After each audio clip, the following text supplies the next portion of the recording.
je vous demande d'accueillir Michel Godet, qui a eu beaucoup de patience. Il est professeur au CNAM, il est ancien membre du Conseil d'analyse économique, il est responsable de la chaire de prospective stratégique au CNAM, il est membre de l'Académie de technologie, membre de l'Institut Montaigne. J'aurais pu énumérer bien plus encore son pédigré, si vous me permettez cette expression pas très jolie. Il est aussi l'auteur de nombreux ouvrages dont le dernier en date, il me dira si je me trompe, s'intitule La France des bonnes nouvelles, préfacé par Michel Rocard, mais je crois savoir que vous n'allez pas seulement nous donner de bonnes nouvelles.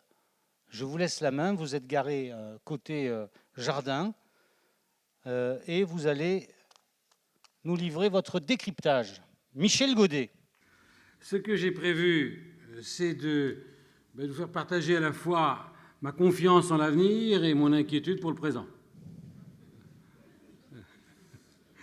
Je vois que déjà certains se retrouvent dans ce que je viens de dire. Alors, vous avez deux couvertures, la France des bonnes nouvelles et les bonnes nouvelles des conspirateurs du futur. En effet, il y a à peu près 3-4 ans, j'ai renoncé, j'avais écrit un livre qui s'appelait « Le courage du bon sens » et je pensais qu'on pouvait changer la France d'en haut en expliquant à nos politiques, on a évoqué beaucoup les cabinets ministériels, les ministres, etc. Je crois que ça ne sert à rien finalement de leur expliquer ce qu'ils ne savent pas, puisqu'ils ne cherchent pas à le comprendre. Ce qui les intéresse, c'est qu'est-ce que je peux annoncer le soir aux 20h, qui fera parler de moi, mais pas nécessairement ce qu'il faut faire, et notamment ce qu'il faut faire, c'est souvent ce qui marche dans la France d'en bas. Et maintenant, je me suis donc spécialisé dans le message suivant. La France d'en haut va mal, mais celle d'en bas, qui entreprend et qui innove, que vous connaissez bien, va plutôt bien, et irait encore mieux si celle d'en haut lui fichait la paix.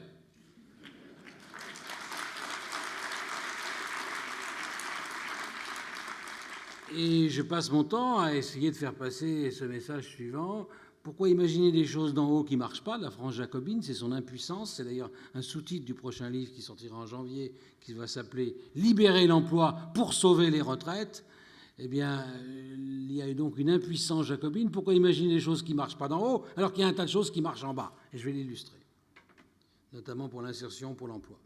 Mon plan d'exposer en 3 parties, l'avenir en confiance, renforcer la créativité et l'innovation, et puis les magiciens de la croissance, que sont les entrepreneurs, et vous en êtes des entrepreneurs, et vous les accompagnez, par vos conseils notamment. Alors rappelons que l'avenir n'est jamais écrit, c'est une bonne nouvelle, il ne se prévoit pas, il se prépare. Et Sénèque disait « il n'y a pas de vent favorable pour celui qui ne sait où il va ». Je crois qu'aujourd'hui, il y en a beaucoup qui cherchent le sens du vent et qui oublient de se poser la question quel est l'objectif, quelle est l'ambition pour le futur. À propos des retraites, qui est un sujet qui m'intéresse particulièrement, je peux vous dire que si on a fait une réformette cet été, c'est qu'on s'est d'abord posé la question comment éviter que les syndicats les plus puissants se mettent dans la rue. Donc quand on agit en étant faible avec les forts, eh bien, on se retrouve fort avec les faibles. Et c'est pour ça qu'on prend aujourd'hui sur les familles, avec enfants notamment, celles justement qui préparent de futurs cotisants pour les retraites, parce que c'est le maillon faible des rapports de force. La réactivité, les attitudes face à l'avenir sont au nombre de 3. Réactivité, préactivité et proactivité. Voilà les 3 attitudes complémentaires. Quand vous faites un plan d'action, il faut avoir en tête ces 3 colonnes. Quand il y a le feu, il faut l'éteindre. Il y en a même qui les allument pour le plaisir de les éteindre. On aime ou on n'aime pas Sarkozy, mais c'était un bon manager de crise. Ça m'a oublié une chose, c'est qu'une fois que le feu est éteint, ce qui coûte cher, c'est le dégât des eaux. 500 milliards de dettes supplémentaires. Puis on nous a complètement roulés dans la farine, y compris avec les régimes spéciaux. Je comprends qu'ils aient arrêté de faire grève puisqu'ils sont repartis avec plus qu'avant de faire grève. On a soi-disant aligné, mais ça nous coûte plus cher. Donc ils sont contents. Je signale que les régimes spéciaux de la SNCF, ça nous coûte 5 milliards d'euros en tant que contribuables. EDF, c'est 4 milliards seulement, mais ça va bientôt rapprocher les 5 aussi. La deuxième attitude, c'est celle de l'assureur, ceux qui anticipent, qui est préactif, donc agir pour se préparer au changement attendu. Et souvent, c'est parce qu'on n'a pas été préactif qu'on est obligé d'être réactif, qu'on agit dans l'urgence.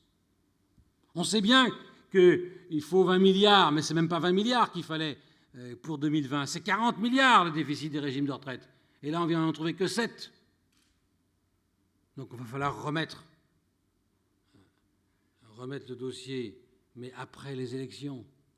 On navigue à vue, sans projet à long terme, sans courage, sans bon sens. Et puis le proactif, c'est l'entrepreneur, celui qui innove. Et c'est très important donc de changer la donne. Et face, pour la croissance future, la croissance ne viendra pas de la démographie, elle viendra donc seulement de l'innovation, à condition qu'on n'oublie pas que l'innovation, on va le voir dans quelques instants tout à l'heure, que l'innovation n'est qu'à 20% technique, elle est à 80% sociale, commerciale, financière, organisationnelle. Les 5 questions fondamentales face à l'avenir, c'est qui suis-je? Il y en a 2 qui sont importantes, c'est qui suis-je et comment faire. Que peut-il advenir? De toute façon, puisque l'avenir n'est pas écrit, on ne le saura qu'après. C'est comme le gars qui, avant de se marier, voudrait savoir si sa femme sera fidèle, il ne saura qu'après, et encore pas toujours. Bon. Vaut mieux faire un pari, et puis en plus, de toute façon, l'histoire montre que dans les 9 cas sur 10, ce sont les femmes qui sont assez courageuses pour se séparer de leurs compagnons, alors que dans 90% des cas, ce sont les hommes qui ont trompé leurs femmes.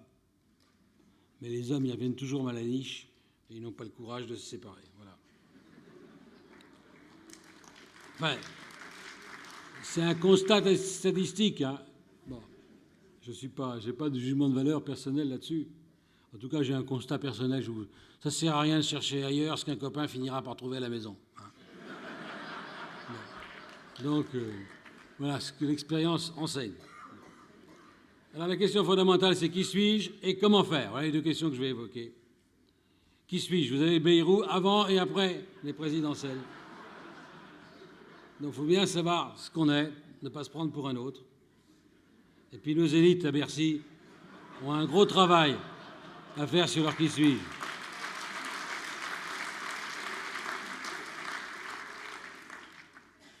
Et ils n'apprécient pas beaucoup ce genre de dessin. Ils regardent à la France à la jumelle, comme je dis. C'est terrible, ça. Alors, ce qu'il faut aussi, c'est avoir en tête qu'il faut partir de soi, le qui suis-je, savoir transformer ses faiblesses en force, ça a été dit par le président tout à l'heure, partir de ses différences, et ne jamais oublier que le handicap, c'est une différence à positiver. Lorsqu'on est handicapé dans un service, ça augmente la productivité du service, à condition que le handicapé soit mis en place par les managers et pas par les travailleurs sociaux. Comment? Je n'ai pas entendu. On ne voit plus rien?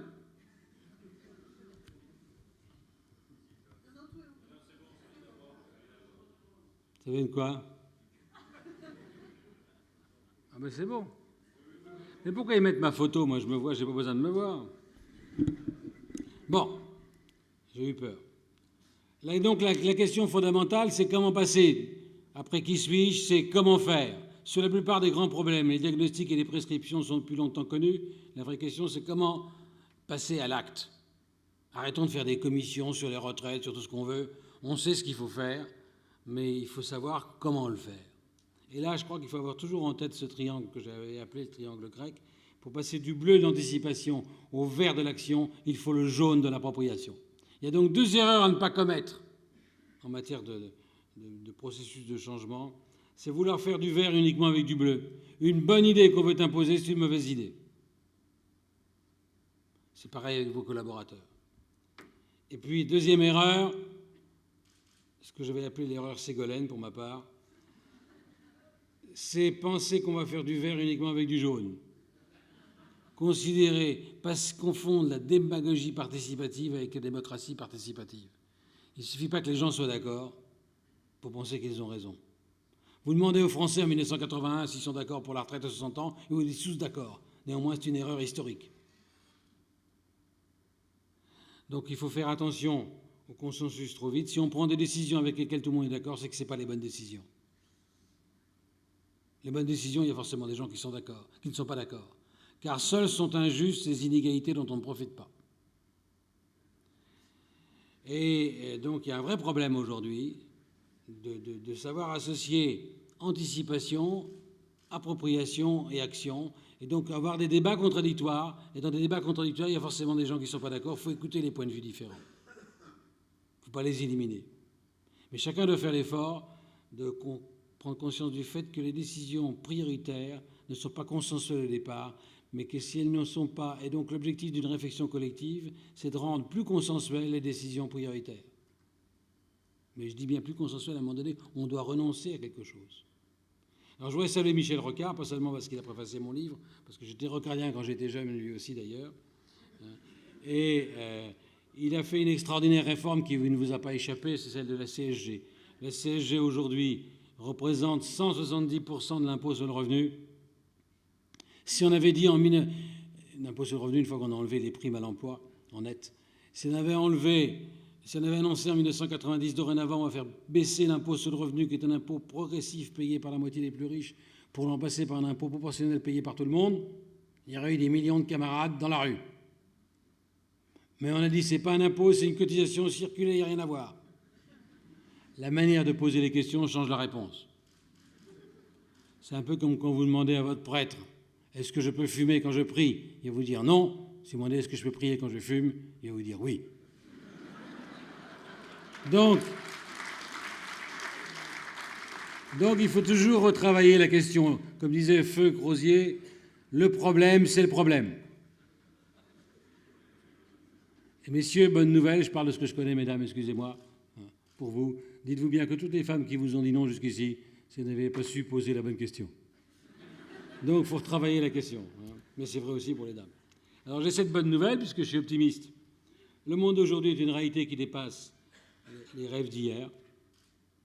Imaginez-vous, certains d'entre vous me rappellent que je suis venu il y a une vingtaine d'années ici, le CJD et ailleurs, et donc ça ne me rajeunit pas, mais à l'époque, on s'interrogeait, il y a 25, 30 ans, on imaginait un monde coupé en deux, on ne voyait pas comment éclaterait le rideau de fer. Mais le scénario d'aujourd'hui, d'expansion, la Chine qui est sortie du sous-développement, l'Inde aussi, ces scénarios-là sont des rêves pour hier. Ils sont devenus réalité. Le nombre de gens qui meurent aujourd'hui des conflits, malgré ce qui se passe en Syrie et ailleurs, est 2 à 3 fois moins élevé que dans les années 50.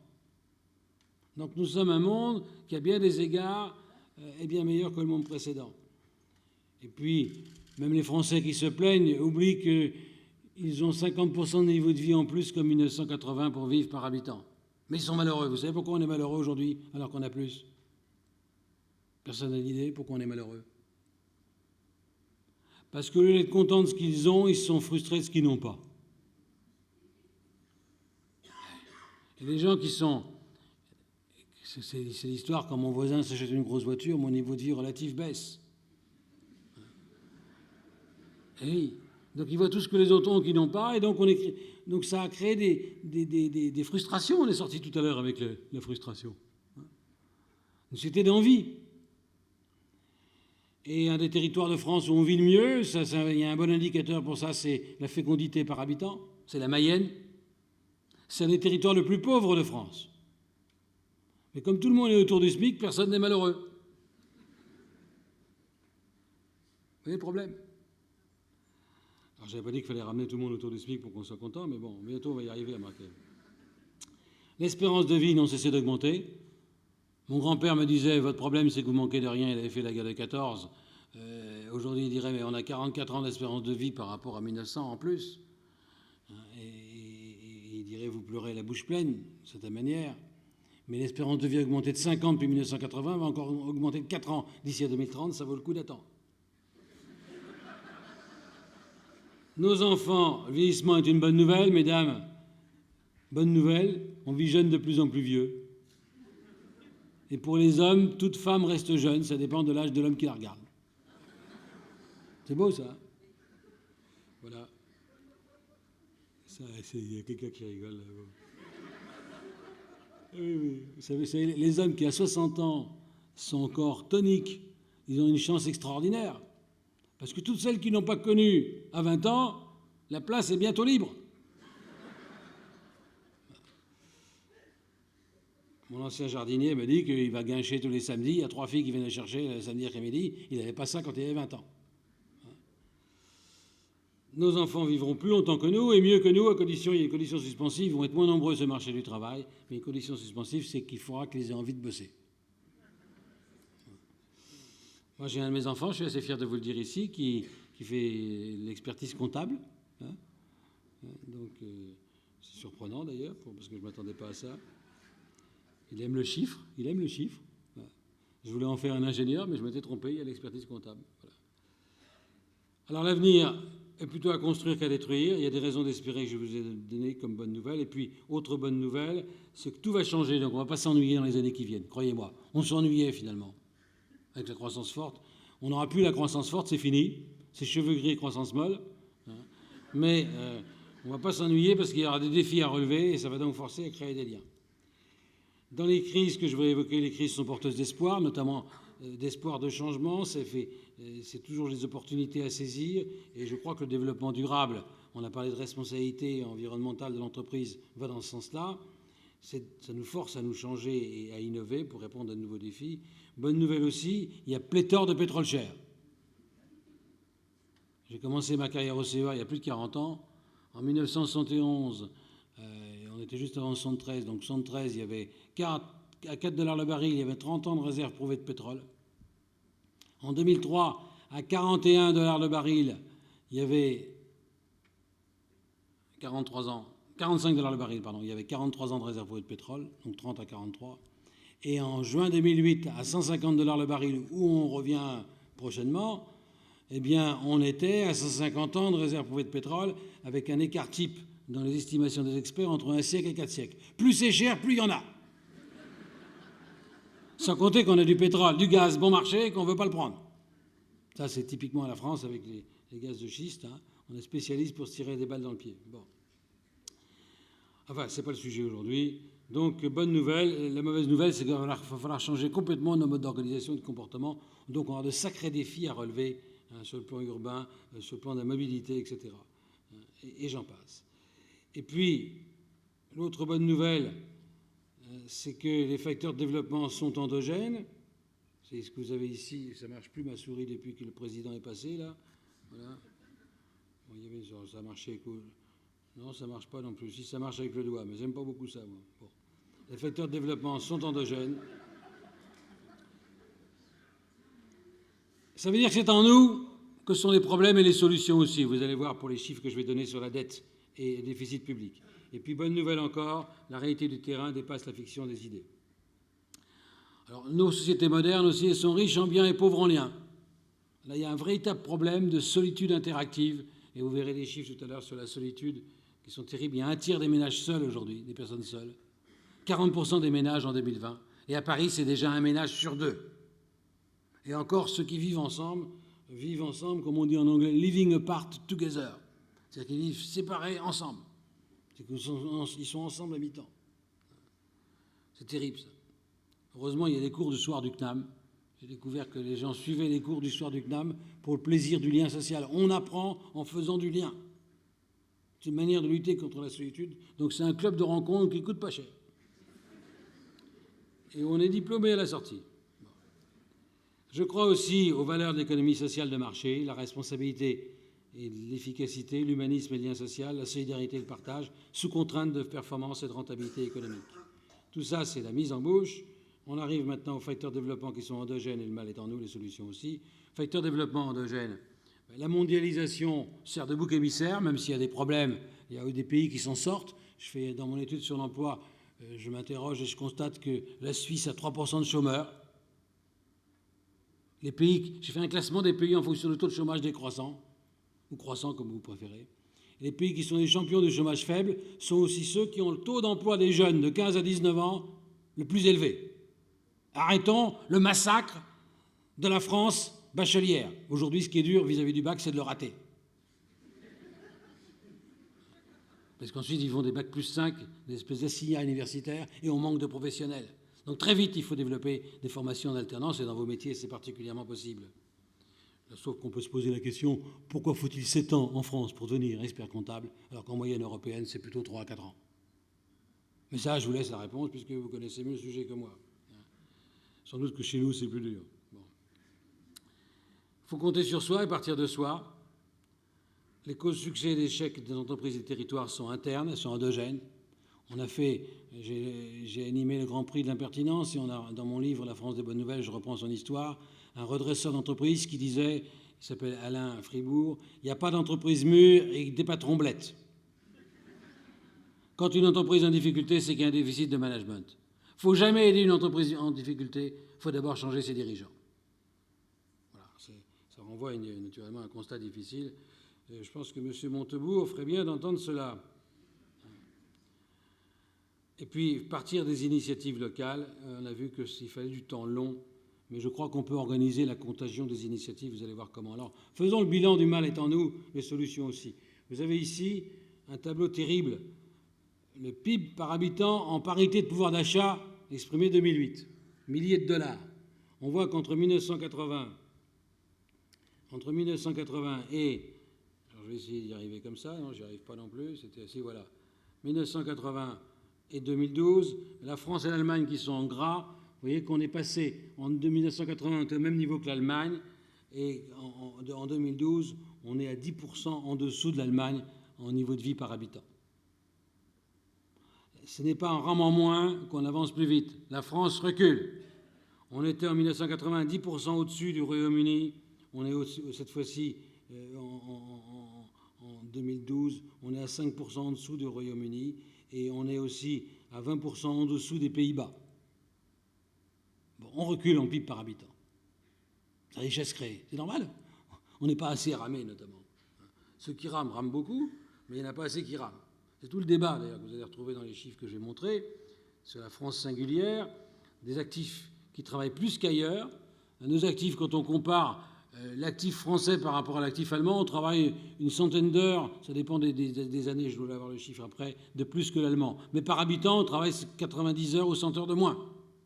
Ce qui compte, c'est par habitant, parce que quand il y a plus de gens à temps partiel, c'est comme dans un bateau, quand on fait plus de rameurs. Ben, il vaut mieux plus de rameurs avec des petites pagaies que quelques rameurs qui rament comme des diables, mais tout seuls. Il y a trop de gens qui ne rament pas chez nous, qui regardent les autres ramer. Pas assez de fourmis actives, jeunes et seniors, taux d'emploi des jeunes et des seniors pas assez élevé, pas assez de temps partiel, trop de revenus d'assistance, on a le record des revenus d'assistance, 32% des PIB en France. On est le premier pays de ce point de vue-là. Et puis l'illusion de la productivité élevée. Ceux qui travaillent sont plus productifs en valeur ajoutée par actif, mais il n'y en a pas. Mais ce qui compte, ce n'est pas la valeur ajoutée par actif, c'est de faire courir tous ceux qui courent, qui peuvent courir. Pas mesurer la vitesse des 50% dans une classe qui court le plus vite, mais faire courir tout le monde. La France, en coût du travail par rapport à l'Allemagne, vous voyez qu'il y a 10 ans, on était à 10% en dessous de l'Allemagne dans l'industrie manufacturière. Eh bien, alors qu'aujourd'hui on est au même niveau et on est à 10% au-dessus dans l'ensemble d'économie avec les services, ça veut dire qu'on est plus compétitif. Parce qu'avant, on pouvait à 10% en dessous être compétitif, puisque même si on était moins bon en termes de qualité, ça compensait. Maintenant, on n'a plus la compétitivité coût. Donc on a un vrai problème qui vient naturellement des charges qui pèsent sur le travail, comme vous le savez. Et donc là, on ne peut pas continuer, surtout que, excusez-moi, je reviens en arrière, il y a tout le problème de l'économie quaternaire. Ça ne veut pas dire qu'il faut être compétitif uniquement sur l'industrie, car on vend de moins en moins des biens industriels. Le quaternaire, après le secondaire et le tertiaire, c'est vendre des biens, des services qui incorporent des biens. Quand Michelin loue les pneus à l'usage, il vend un service. Et donc, ce qui compte, ce n'est pas seulement d'être compétitif sur le prix du pneu, c'est être compétitif sur le prix du service pour vendre des biens. Et donc, si on n'est pas compétitif sur l'ensemble de l'économie, on ne l'est pas sur l'industrie. Là, ici, vous avez... Non, je suis revenu trop en arrière. Voilà. Ici, vous avez un schéma intéressant. J'ai honte, rétrospectivement, quand je me souviens de ce que disait Mme Lagarde en 2009-2010. On a de meilleurs amortisseurs de crise que l'Allemagne. Cette année-là, on faisait, avec 7 points de déficit public, on faisait 1,5 point de croissance. 1,5 point de croissance, vous arrosez le désert avec 7 litres d'eau, vous récupérez qu'un litre et demi. C'est pas très efficace, commandement, parce que les 7 litres, il faudra les rembourser. Et 1,5 litre, ça ne suffit pas à rembourser le service de la dette, qui est de 2,5 points par rapport au PIB, 50 milliards d'euros par an, qui provisoirement n'est pas très élevé, qui pourrait devenir explosif. Vous voyez bien qu'on est avec une bombe à retardement sous nos pieds, et on va voir le déficit public, la somme des dettes publiques qui explose. Donc cette croissance n'était pas durable. Ça fait 30 ans qu'on vit au-dessus de nos moyens. Vous allez voir les courbes qui vont venir plus loin. Ici, voilà, cette courbe ici. Vous avez une courbe un peu complexe, mais je l'ai rajouté hier dans le train parce que j'ai pensé pour les experts comptables, vous étiez habitués à ce genre de courbe qui se lise à droite et à gauche. Alors vous avez une échelle de gauche qui vous en pourcentage la dette du PIB et qui vous renvoie au trait bleu en haut à droite là, aux petites barres d'histogramme, et on voit qu'on est à 90% quasiment, puisque là on était en 2011. Aujourd'hui, la dette publique accumulée est à 90% du PIB. Puis vous avez les deux courbes.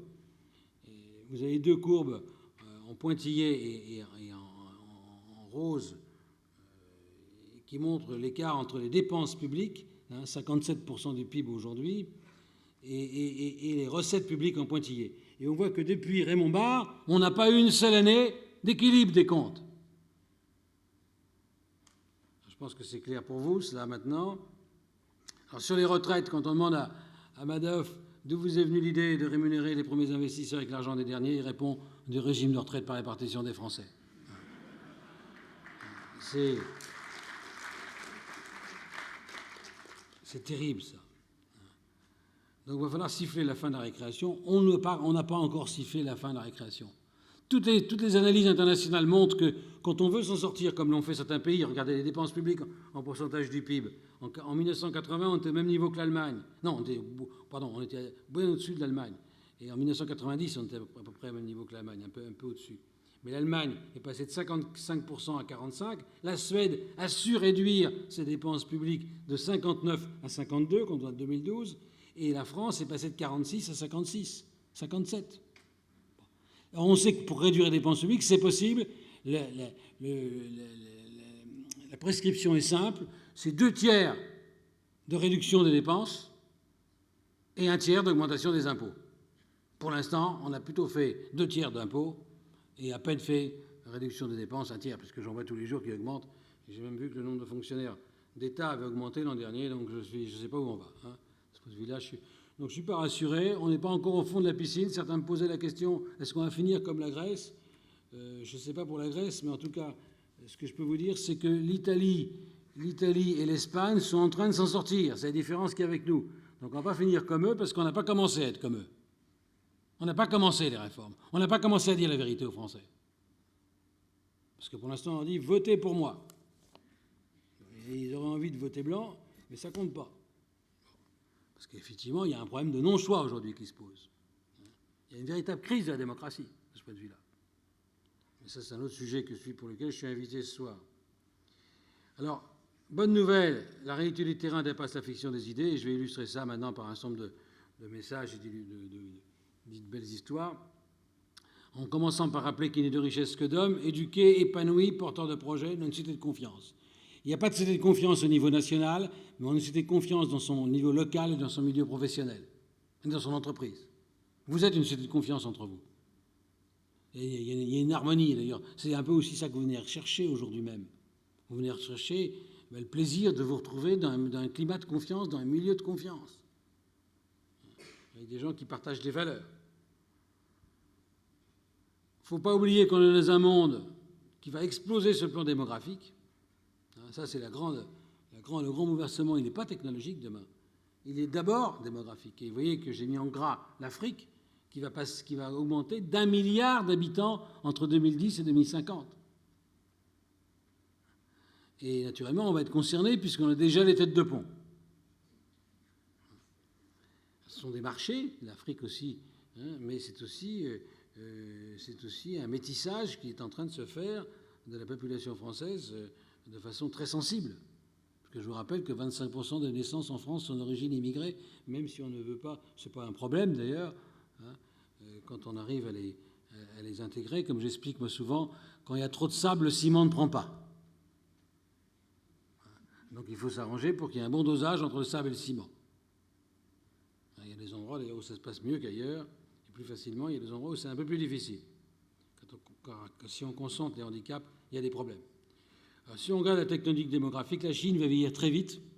C'est pour ça qu'ils se dépêchent d'arriver à leur niveau de développement, parce qu'ils savent qu'ensuite, ça va être un pays de rentier, un peu comme le Japon.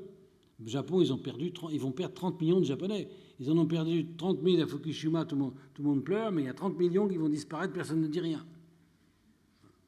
C'est pour ça qu'ils sont leaders sur les robots, parce que pour porter leurs vieux, ils ont besoin de robots. Ben oui, c'est des robots domestiques aussi. Ben oui. Et comme ils sont xénophobes, ils ne peuvent pas importer de main-d'œuvre étrangère. Ils sont très xénophobes au Japon. La Russie, c'est pareil, ils boivent du mauvais alcool, ils vont perdre 25 millions d'habitants. Ça vous fait rire, c'est rigolo ça. L'Inde, en revanche, ils sont en pleine expansion. Ils vont augmenter 6 fois plus que les Chinois. L'Amérique latine, ça continue à se développer. Les États-Unis aussi. Puis l'Europe. L'Europe élargie, donc, va perdre 36 millions d'habitants. Pas l'Europe des 27, c'est l'Europe, moi j'intègre l'Ukraine, etc. On s'est élargi avec l'Europe de l'Est, qui est une baignoire qui se vide. Donc il y a un vrai problème. L'Europe est donc une zone de base de dépression démographique, entourée d'une zone de haute pression. Qu'est-ce qui se passe quand il y a des basses pressions et des hautes pressions? Mais il y a des vents. Donc il y a des flux migratoires. À Marseille, il y a une tradition d'accueil importante, à condition que ça se passe bien. Ça n'a pas toujours été le cas.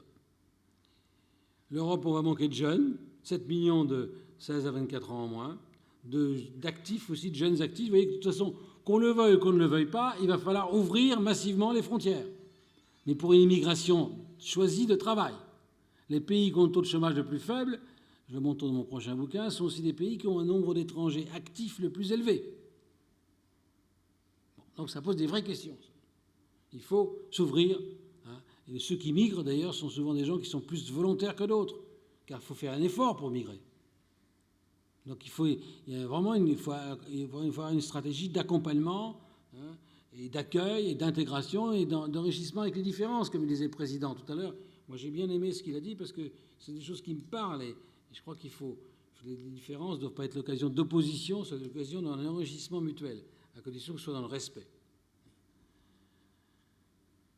Mais le respect, il commence par l'éducation. L'éducation, ce n'est pas seulement l'école, c'est aussi les pères et les mères. Il y a manifestement beaucoup d'enfants qui, aujourd'hui, ont manqué de pères et de repères. Bon, puis il y a tout le problème des vieillissements. C'est ça les grands marchés de demain. Donc là, il y a un vrai problème qui va se poser. Alors, quels sont les territoires qui sont attractifs? Posons-nous la question d'attractivité maintenant. Je crois que le bonheur est de plus en plus plutôt dans les petites villes que dans les grandes mégalopoles. Je ne vais pas dire dans le monde rural nécessairement, mais je constate quand on regarde, vous allez voir les flux migratoires, les cartes, que les gens cherchent à vivre là où, pour des conditions de coût du logement notamment, mais pas seulement, de qualité de relations humaines, et ils cherchent à fuir les grands centres-villes où ils ne retrouvent pas toujours cela. Donc la qualité de vie, c'est un facteur d'attractivité. La sécurité des biens et des personnes compte. Pour qu'il y ait l'harmonie sociale, il ne faut pas qu'il y ait d'inégalités trop fortes, j'ai déjà dit tout à l'heure. Il faut produire des biens porteurs de liens.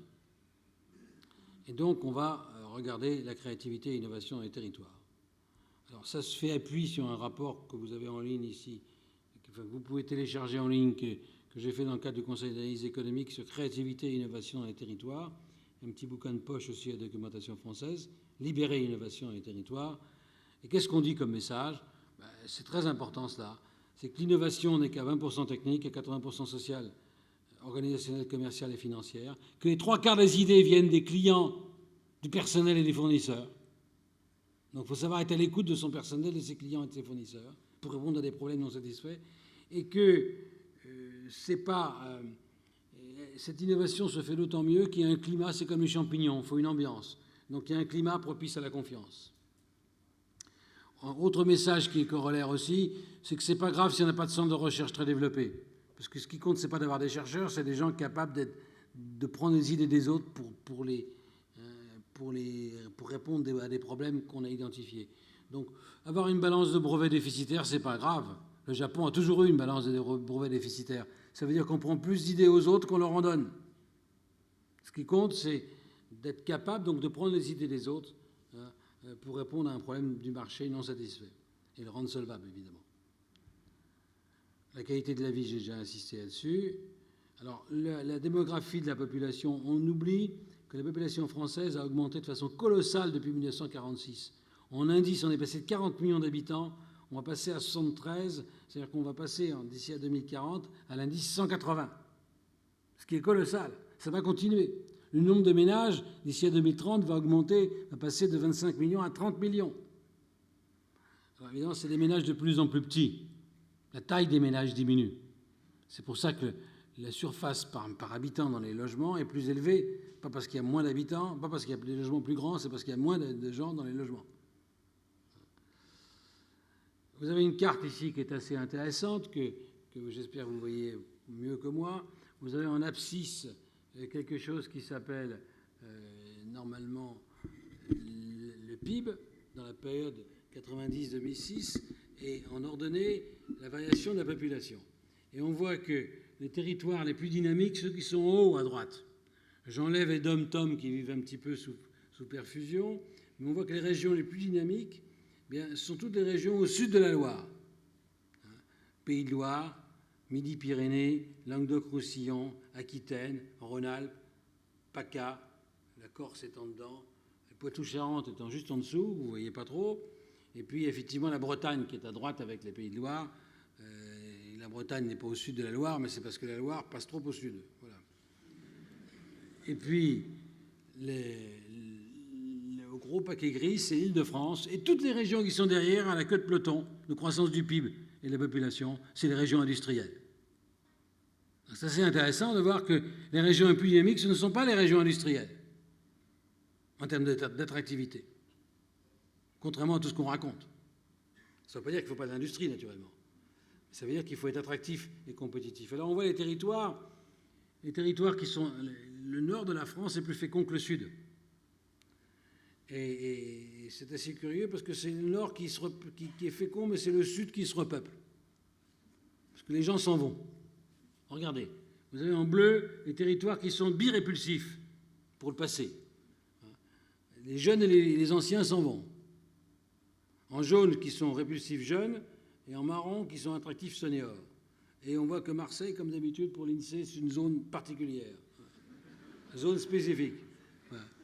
J'ai jamais pu savoir ce qu'ils mettaient là-dedans, c'est-à-dire que ça rentrait dans aucune des catégories. Alors on voit que la Corse est en train aussi de devenir une zone très attractive pour les seniors. Ça pose un problème aujourd'hui parce qu'ils construisent, et donc ils finissent par envahir les locaux. Et qu'est-ce qui se passe pour l'avenir ? Eh bien, on voit que Marseille est encore une zone un petit peu particulière, qui devient départ de jeunes et de seniors. À l'horizon, c'est l'horizon 2010 et 2020. Donc, c'est tel que c'était en projection. Une projection n'est pas une prévision. C'est tel que si on poursuit les tendances passées, voilà ce qui va se passer. Mais il faut se poser quand même des questions. C'était peut-être avant le TGV, je ne crois pas.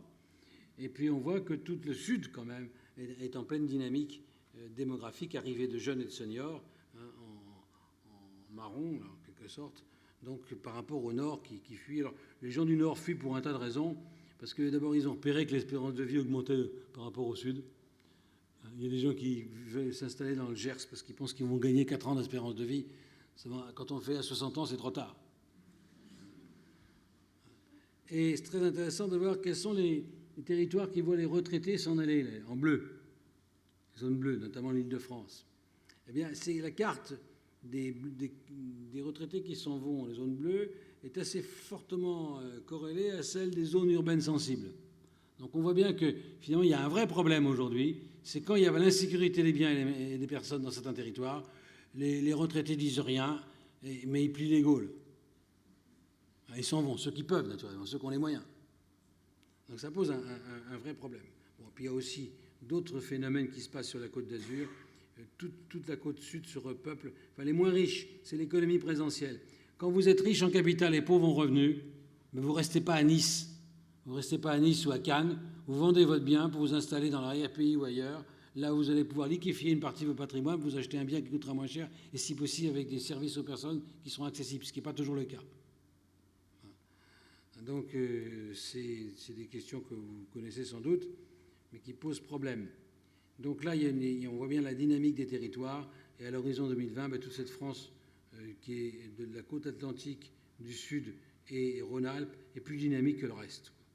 Et notamment, il y a une fuite de l'Île-de-France pour des raisons qui sont spécifiques à cette région qui n'a pas réussi, qui est un vrai problème, parce que si l'Île-de-France s'essouffle en termes de développement, c'est quand même la source principale de transfert de richesses et de revenus pour le reste de la France. C'est là que les impôts sont les plus élevés. C'est là que sont les sièges sociaux des entreprises. Alors, ce qu'on a montré dans Les magiciens de la croissance, ce sont les entrepreneurs. Dans les 2 livres que j'ai écrits sur les bonnes nouvelles, il y a des miracles extraordinaires. Je vais en dire quelques-uns juste pour vous donner envie de retrouver confiance un peu plus en l'avenir que vous l'aviez. Vous connaissez peut-être Saint-Bonnet-le-Froid, en Haute-Loire. La famille Marcon, il y a un restaurant 3 étoiles chez Michelin, 3 macarons plutôt. Bon, c'était un village qui devait disparaître. Ils ont transformé leur faiblesse en force. Il fait froid, il fait 10 degrés en plein été. Mais c'est la clim gratuite. Et donc tous les gens de la vallée du Rhône remontent, ils passent toute la journée pour aller. Il y a plein de restaurants. Ça s'est développé, une compétence de grande qualité. Il y a le rallye Monte-Carlo qui y passe. Il y a une foire nationale aux champignons. Enfin, ils ont dynamisé un territoire de façon extraordinaire. La miracle de la santé active et préventive, dans la Sarthe, il a pu réduire par 3 les arrêts de maladie, avec un travail auprès du personnel et des populations. Et diminuer aussi la consommation de sel, etc. Enfin, c'est possible, mais ça prend du temps long. On a pu aussi transformer un centre d'apprentissage en campus universitaire, qui est un centre qui était en effondrement complet en Bretagne, à Ploufragan. Il y a l'histoire d'Espelette, que je raconte aussi, du piment d'Espelette, qui était rien du tout il y a 25 ans, et une bande de copains qui voulaient faire la fête pour ne pas s'ennuyer quand l'été était passé, qui aujourd'hui ont contribué à faire du piment d'Espelette un produit de réputation mondiale. Il y a Chartres, une ville qui se développe aujourd'hui, une agglo de 150 000 habitants, en baissant les impôts depuis 10 ans. C'est possible quand vous avez un maire, député-maire, qui prend le pouvoir contre les partis en place, mais qui a la compétence parce qu'il avait été cadre et ingénieur dans une banque. Donc il sait négocier un taux d'actualisation, ça compte. Il baisse les impôts, il arrête le clientélisme. Donc tout ça, c'est possible. Et ce n'est pas une question de droite ou de gauche, puisque je vais citer l'histoire de Pierre Choux, ça que vous avez un peu plus bas. Lui, il est à Dijon, c'est Croupidé, c'est une entreprise d'insertion adhérente au MEDEF. Il prend des gens envoyés par Pôle emploi avec un tampon inemployable. Ce n'est pas une étoile jaune, mais c'est presque ça. Et il les prend en main individuellement, avec un accompagnement. C'est un ancien animateur de rue. Il sait comment il faut faire, avec toute son équipe, parce que maintenant, naturellement, il prend 1000 personnes équivalentes temps plein par an qui l'accompagnent. Et il les remet en selle dans l'emploi marchand. Ce n'est pas des emplois d'avenir sans avenir. Il les met en selle dans l'emploi marchand pour 6 000 € pour la collectivité. Mais au bout d'un an, il récupère le double en charge sociale. Donc, tout ça, on le sait. On l'a montré à Rebsamen, on l'a montré à Hérault. On montre les trucs. Pourquoi continuer à imaginer d'en haut les trucs qui ne marchent pas, alors que vous avez en bas les trucs qui marchent, qui demandent simplement qu'à se développer un peu plus en mutualisant les bonnes pratiques. Là, il y a un vrai problème aujourd'hui de méthode de changement, de France jacobine qui est complètement coupée des réalités. Il y a aussi l'histoire de Rodolphe Karl. Pourquoi est-ce que les babylous, pourquoi est-ce que les crèches privées sont 2 fois moins chères que les crèches publiques? Ce n'est pas d'idéologie, c'est du management. Les crèches publiques ne marchent qu'à 3/4 de leur capacité, voire 2/3, à cause de l'absentéisme des collectivités territoriales. Je vous signale que c'est de l'ordre de 22 jours par an. C'est passé de 17 à 22 parce qu'avec la RTT, il a fallu compléter les semaines qui étaient incomplètes. Ah oui, il y en a qui posent leur jour de travail autour de leur jour de congé. Hein. Non, je vous assure. Et lui, chez Babylou, il a 3%, d'absentéisme, comme partout, dans le privé, et parce qu'il y a un bon management. Donc c'est ça la bonne nouvelle. C'est qu'on a un gisement extraordinaire d'économie sous nos pieds. Ce n'est pas une question de fonction publique ou de privé, on s'en fout. Moi, d'ailleurs, je suis pour qu'on transforme, comme en Suède, qu'on n'ait plus qu'un contrat de travail à durée indéterminée pour tout le monde, au nom de l'égalité de traitement des citoyens. Alors, on a un peu parlé des auto-entrepreneurs. Je voulais simplement rappeler les chiffres là, à ce propos. Il y a que 250 000 créateurs qui ne sont pas auto-entrepreneurs. Il y a 300 000 auto-entrepreneurs, dont 400 000 ne font jamais un seul euro de chiffre d'affaires. Donc, il faut un clic sur l'ordinateur, c'est tout. Bon. Et il n'y en a que 4% qui changent vraiment de statut. Donc, ce n'est même pas un tremplin pour devenir entrepreneur. Mais il y a aussi beaucoup qui sont effectivement incités par leur patron, comme ça a été dit chez vous, à être auto-entrepreneur le week-end. Même dans le bâtiment, ça existe aussi.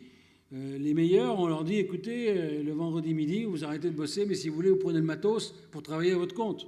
C'est une manière de fidéliser les meilleurs. hein. Donc c'est des choses qui ne sont pas simples à regarder. En tout cas, il faut faire attention donc, à un certain nombre de choses. Et aujourd'hui, il y a trop de revenus d'assistance. Moi, je crois qu'on ne devrait pas avoir de revenus sans contrepartie d'activité. Il ne faut pas avoir une situation où, en gros, un smicard a moins d'avantages, tout compris, quelqu'un qui fait 26 heures et qui touche le RSA plus l'APL et qui, en plus, peut faire du black. Vous allez me dire, le smicard peut en faire aussi.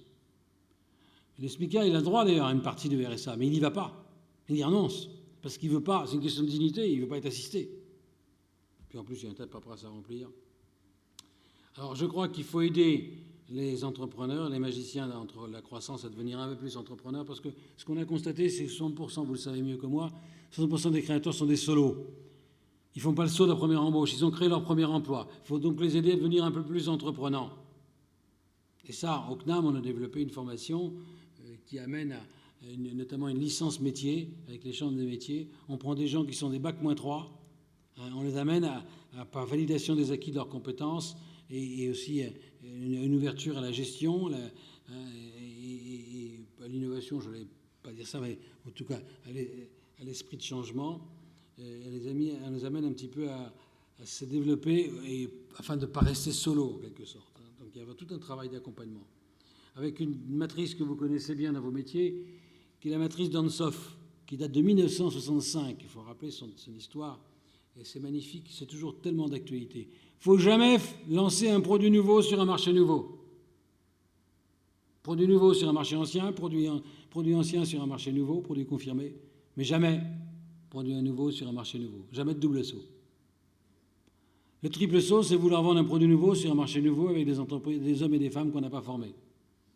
Le quadruple saut avec des techniques qu'on ne maîtrise pas et quintuple saut dans une langue qu'on ne connaît pas. Quand on fait plus d'un saut à la fois, on se fragilise. C'est pareil sur le plan personnel. Il ne faut jamais à la fois changer de boulot et changer de compagne. L'un après l'autre. Oui, parce que quand on se bat à l'extérieur, il faut un front intérieur stable. Il ne faut pas se fragiliser. Et mon conseil d'expérience, c'est qu'il vaut mieux changer de boulot que de changer de compagne. Quand on change de boulot, on peut espérer gagner plus. Quand on change de compagne, ça coûte forcément plus cher. Voilà. Avec le bon sens, il mérite toujours d'être appelé. Alors les conclusions, pour terminer, c'est qu'il faut produire ce qui se vend et non vendre ce qu'on a produit. Le développement durable va dans le sens de la proximité, production à demande, traçabilité, proximité, et je crois donc à la relocalisation des activités. C'est ça la grande tendance. Et penser local pour agir global, et non pas, comme on disait avant, vision globale pour action locale. Ça, oui, c'est toujours vrai, mais il y a aussi le pendant, en quelque sorte. Partir de ce qui marche sur le plan local pour essayer de reproduire ce plan global en l'adaptant au contexte.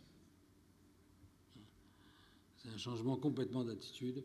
Les grands marchés de demain, c'est la solitude et le vieillissement, la sécurité des biens des personnes et le quaternaire, que j'ai évoqué tout à l'heure, ces fameux services qui incorporent des biens. J'ai des idées pour l'action, puisqu'on essaye de faire un peu remonter et bouger le cocotier là-haut pour que la compétence l'emporte sur l'appartenance. Si on avait déjà ça, ça irait un peu mieux. Un peu plus de compétences parmi ceux qui nous dirigent, pour que l'on cesse de mettre des gens dans des cases, pour que la France d'en haut s'inspire de la France d'en bas qui entreprend et qui innove, pour que cessent ces exceptions françaises. Arrêtons de faire des choses que nos voisins ne font pas. C'est mon critère. C'est-à-dire, j'avais dit ça à Martine Aubry il y a 15 ans, quand on a une bonne idée, et en général, d'autres l'ont eu quelque part, ça marche, ça m'avait dit, il y a vol, mais je dis oui, mais il y a un corollaire à ça. Quand on a une idée qu'on croit bonne et qu'on est la seule à la voir, c'est qu'elle n'est pas si bonne que ça. Donc elle ne me parle plus beaucoup, Martine Aubry. Mais je m'en passe. Donc mutualiser les bonnes pratiques. J'ai des propositions concrètes que je ne vais pas développer parce que ce n'est pas le sujet aujourd'hui, mais c'est juste pour vous donner un exemple. Par exemple, je pense qu'on pourrait avoir un système à points et à horloge pour faire 70 000 heures au cours de la vie, ce qui résoudrait le problème des 35 heures. Et naturellement, qui poserait la question comment on compte les 25 heures et la RATP. Ben oui, ça pose des problèmes. Ça met en plat les inégalités, évidemment. J'avais eu aussi il y a quelques années l'idée qui est en train de ressortir, qu'on avait enterrée. J'avais été l'origine des heures sup non imposables. Malheureusement, Sarko avait enlevé mon idée. Moi, je voulais les charger. En tout cas, c'était évident qu'il fallait, puisque le temps libre n'était pas imposable, il fallait encourager les fourmis. L'intérêt bien compris des cigales, c'est que les fourmis s'activent. Plus les fourmis s'activent, mieux les cigales vivent. Bon. Or, aujourd'hui, on décourage les fourmis, comme vous savez. Voilà, j'ai des propositions concrètes que je ne vais pas rentrer là-dessus. Et donc, donner du foin aux vaches qui donnent du lait. C'est du bon sens, c'est aider les entreprises qui marchent à se développer. Et un des meilleurs moyens de les aider, c'est de leur en prendre un peu moins. Arrêtons de faire des systèmes d'usines à gaz où on vous prend de l'argent pour vous le rendre, et on ne rend qu'une partie, avec des contrôles. Comme vous savez comme moi, le crédit impôt recherche, ça quand même, toute entreprise qui faisait appel était contrôlée. Donc ça rend quand même méfiant vis-à-vis de j'espère que le CICE, ce ne sera pas le cas, mais on peut s'interroger quand même. Je n'ai aucune confiance dans ce qu'ils nous disent, pour ma part en tout cas. Et puis on peut se poser la question du sens de la croissance. Pendant la guerre de 14-18, il y avait des chevaux réquisitionnés à Vendôme dans le Loir-et-Cher et remplacés par les taxis-chiens. C'était possible parce que Brigitte Bardot n'était pas née. Aujourd'hui, il y aurait un procès et on peut se demander si on ne marche pas sur la tête quand on voit le triste spectacle à l'île de Ré où dorénavant ce sont les hommes qui tirent les chiens.